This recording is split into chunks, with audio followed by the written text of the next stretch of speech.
Hello, everyone. Welcome to CarbonEthic. My name is Martin Prescott. It's a pleasure to have our Vice President Forest Manager with us today, Mr. Brendon Flanagan, and also Rogan, if I'm not mistaken. That's his name. Yeah, that's little Rogan there. You might see George come by as well, but Good. they're my assistants and supervisors. Sweet.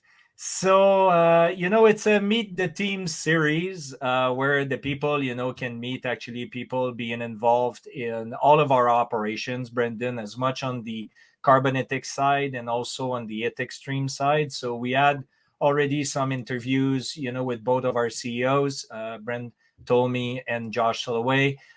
We had an interview with Jeff, regarding the technology, which is behind our special recipe.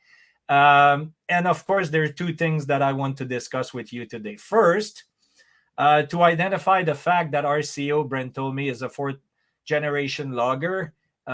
Because of such, well, he knows a lot of people in the wood, in the forest industry, and he had the chance to pick what I assume to be the good ones to work with us. I hope And so. that's why we're here today. Yeah, So, Brendan, tell to start before we discuss, the kind of operations which are required for carbon offset certification, and all of our viewers already know that we are working on physical assets to turn into digital assets. Uh, First thing first, where are you from, and where are you now? sure. So I'm a first generation logger. I grew up in Atlantic Canada. I grew up in Moncton, New Brunswick. I still have my family and my East Coast roots definitely there. I spent quite a bit of time back there as well. I'm fortunate in that way.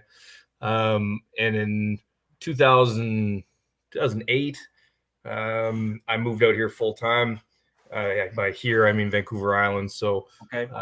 yeah, I'm one of the fortunate people who are in Canada's nicest climate for occupancy, but also for growing trees. So that was the real reason for my move was actually to come out to Vancouver Island University. I took a forestry education there, and just decided to stay because frankly the weather's so nice, the people are friendly, the trees are huge. The economy has always been strong for my time here, and then the mountain biking is a huge draw for me as well. That's pretty much one of the main reasons why I chose to come out here. I think it was the ploy was of course education, but the actual passion was coming from mountain biking. Well, this is something that we share in common, right? I Absolutely. mean, I'm in British Columbia as well, and this is one of the things I'm so passionate. I know you're as passionate as me when it's related to mountain biking because the network and everything here. So actually, we live for the forest and we live in the forest as well. So that's why it's very important that we can take care of it as well, right? So Yeah. glad to have you on board for sure.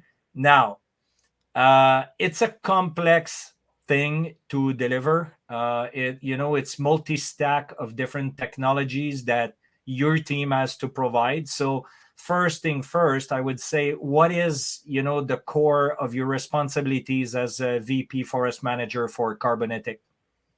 Great. So I think a lot of core responsibilities comes from just team building, and then leadership of those teams after the fact. So one thing we say, quite frequently is that we're building a car as we're driving it, and Yeah. so to keep an understanding of all the componentry that's being built in conjunction to kind of our main our road, so to speak. Um, is just to look after that and to some extent to choose the direction and the speed at which the vehicle is going down the road. So, we're looking at just decision making across the teams as far as what type of simulation we're doing, what type of methodology we're employing. Who are our first hires? How are we using people, and how do we get the most out of the opportunity that we have here to work with carbon markets?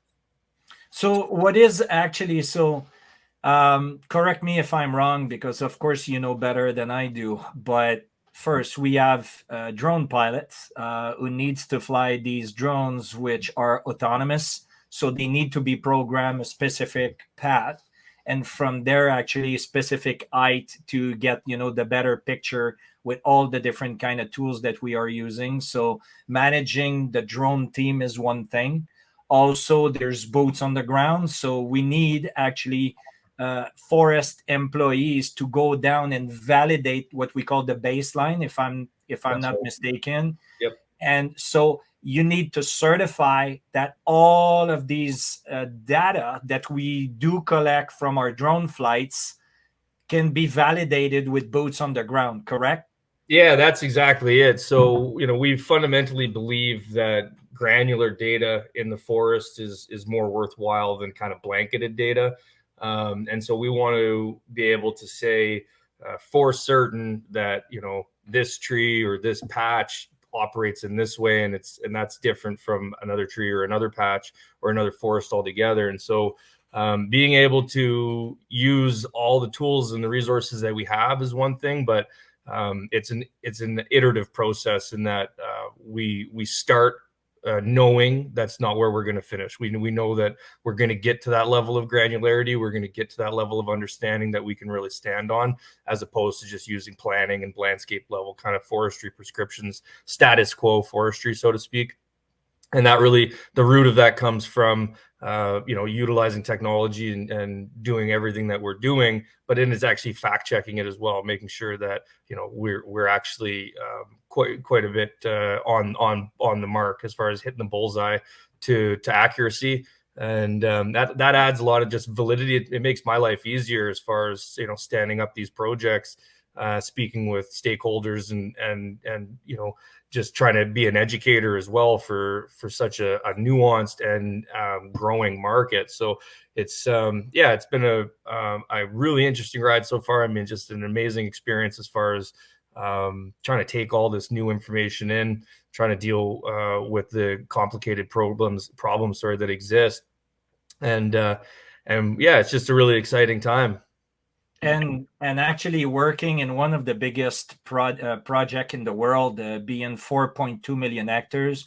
So I guess that the entire area is fractionized in some sections, and these sections are identified, first by density, and from there actually you work on one area, you collect the data, you validate the data with boots on the ground, and you move to a second plot and a third plot and such till we can accomplish actually the 4.2 million, correct?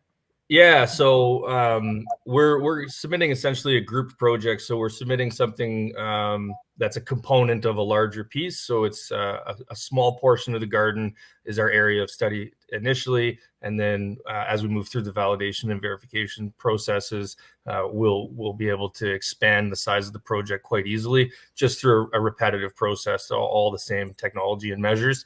But that's exactly it, Martin. What we do is we have the opportunity to look at sort of the land base as a whole, and we break that down as far as the constraints layers, what can be harvested, what should be harvested, and then once we have a timber harvest land base, from there we've gone even quite a bit further towards that digital twin mindset, towards trying to create that granular data and saying, okay, not just is this is what the timber harvest land base is, so this is where we could log. I want to know actually, like, where would I go? What is next?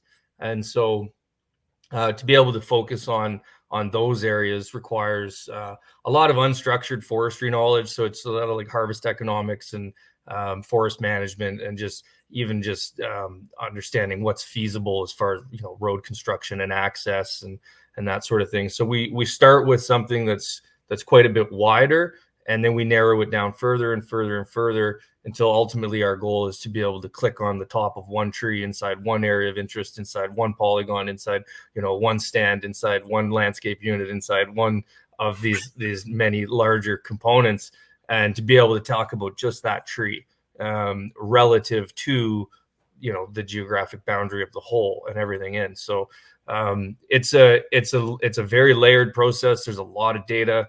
I think data management has been a formidable task, certainly for some of the staff that we keep, and everyone's doing a great job. Like we're all really excited by the work that we do. this project is at scale is just phenomenal. It's difficult to understand sometimes, even as we started this, is to kind of contextualize everything.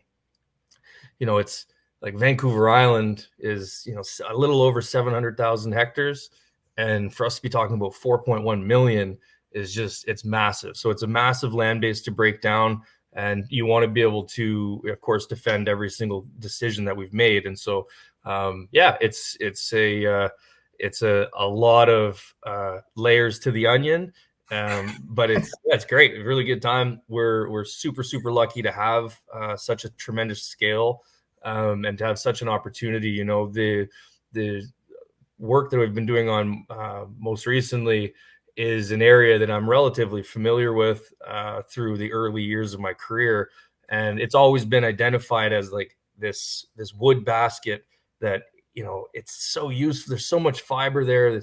Everybody in the province is hurting for wood fiber. And so, it started out when I first moved out here, it was discussed the midterm timber supply crisis.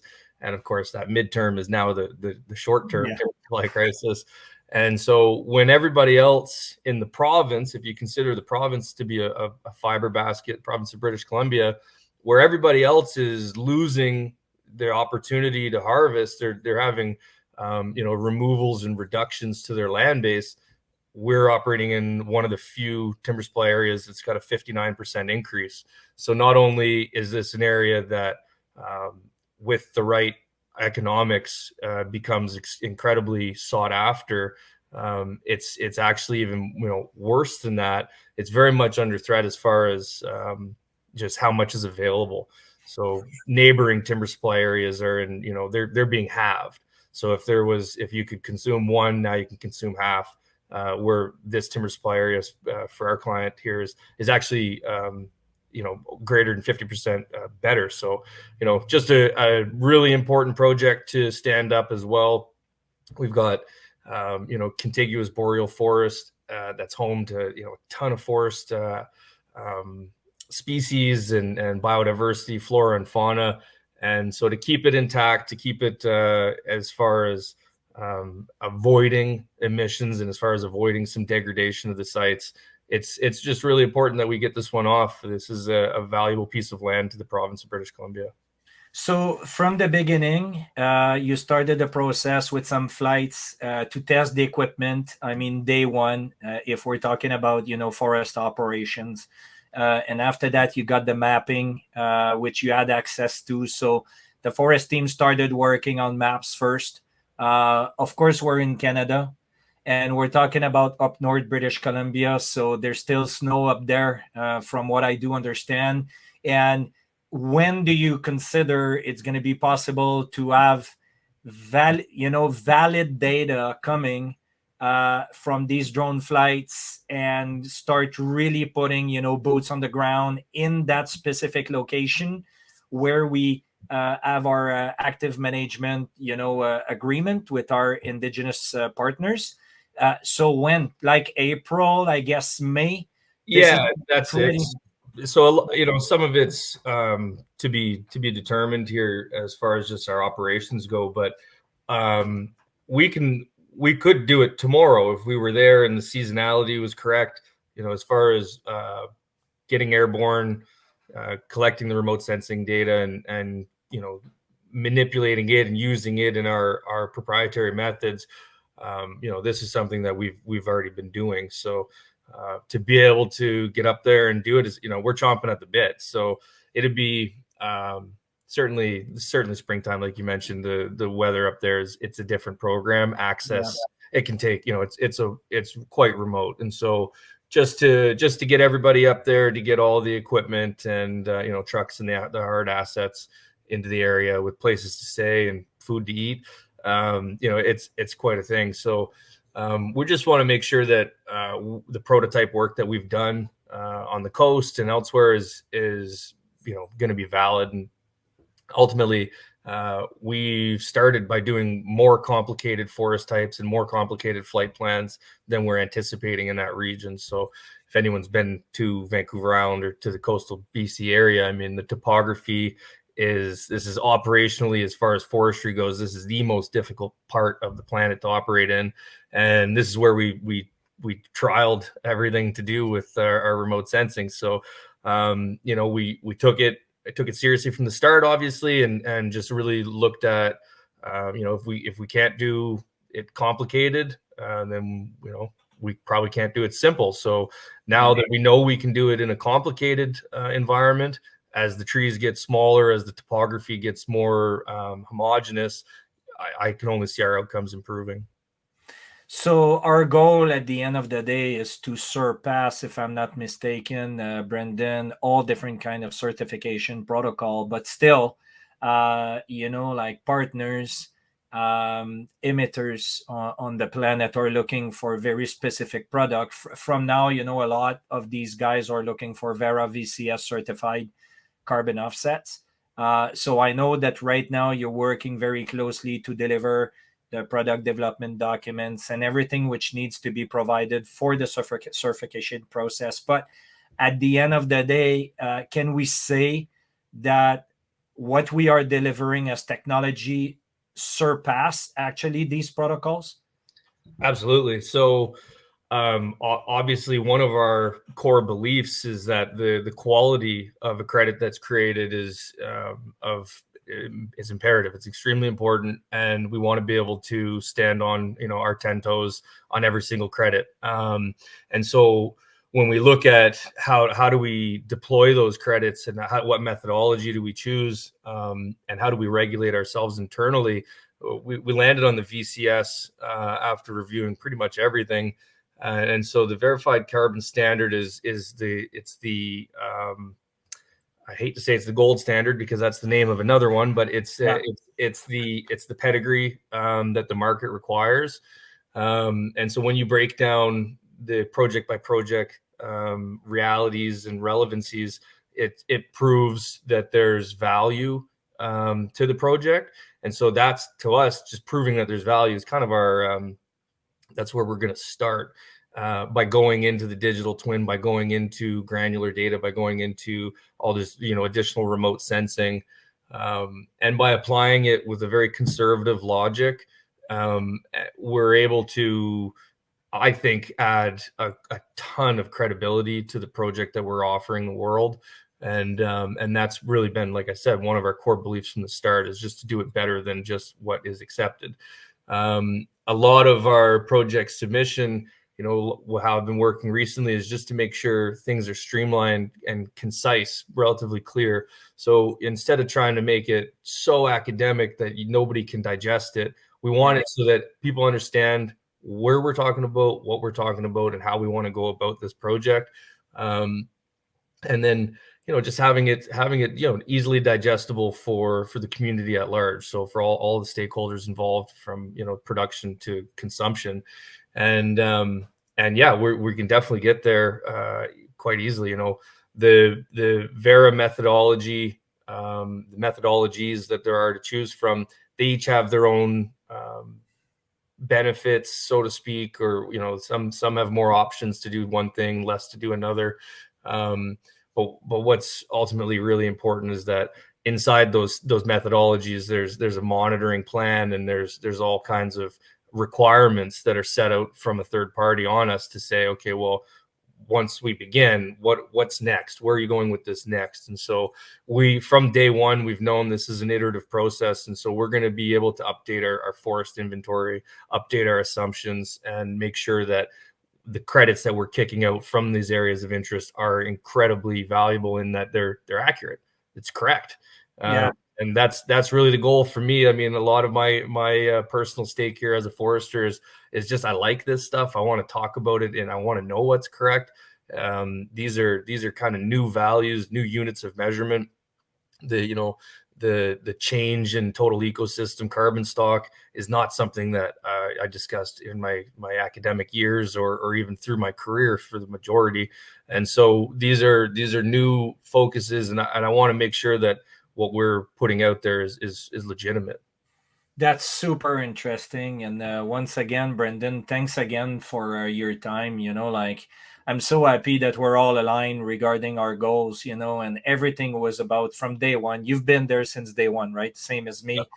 Everything was about bringing transparency, reliability, and integrity in these data, knowing that a lot of different projects flaw on the capacity to deliver, like reliable values to the asset itself. And this is our goal. And the cool part is that when we're going to have project 2, project 3, project 4 happening, you already have a base of how actually the boreal forest of Canada behave on the west coast.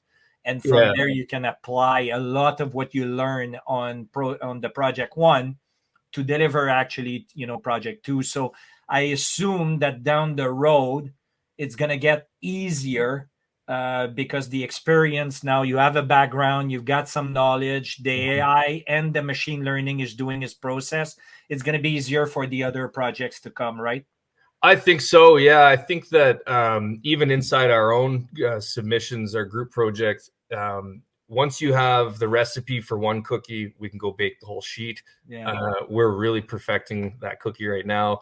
I think that it really does, like my favorite word that you used there was transparency. So our goal is so that the end user, the purchaser of a credit, can feel and know that they're responsible for the avoidance of logging emissions, or the degradation or the improvement or the degradation of land or the improvement of forest management. They want to know that what they're buying is justified in the end result. And so that, to me, I mean, it's to be able to go walk through a forest that you've helped save by the click of a button from anywhere in the world. That's a great goal, to have people access that information and to make it as granular as possible. So, tree by tree, rather than just being blanketed across, an entire land base. Sustainable harvests on an entire land base is different from saying, we're going to take this and then we're going to take that and then we're going to take this. And by take, I mean harvest. So, yeah, it's like I said, it's been a cool, super cool project. The forest sciences are bleeding edge. The technologies for sure bleeding edge. We're responsible for good creating. I think this is a good thing. It doesn't hinder or harm. It really will benefit many people, and it's a pleasure to be a part of it. Oh, sweet. And good to know. Creating jobs, bringing quality for the forest itself, taking care of the environment. So that's great. And well, you and I will be able to join forces going mountain biking soon. I've heard that you're already riding where you live right now. I can't, because our mountain biking trails right now are still in the mud or the snow, but it's coming. I'll go on the West Coast, to meet with you so we can ride together pretty soon. Anytime, yeah, come on down. I like the mud. Mud and snow is not so bad. Snow's all right too, but yeah, absolutely. Anytime, Martin, I'm out All there. right. Thanks again, Brendon. Thanks again for watching. Hopefully you appreciate it. Give us a like if you did. And wait for the new interviews coming in a week. So enjoy, everyone. Thanks again for CarbonEthic. Thank you, Brendon. Bye-bye. Thanks. Take care.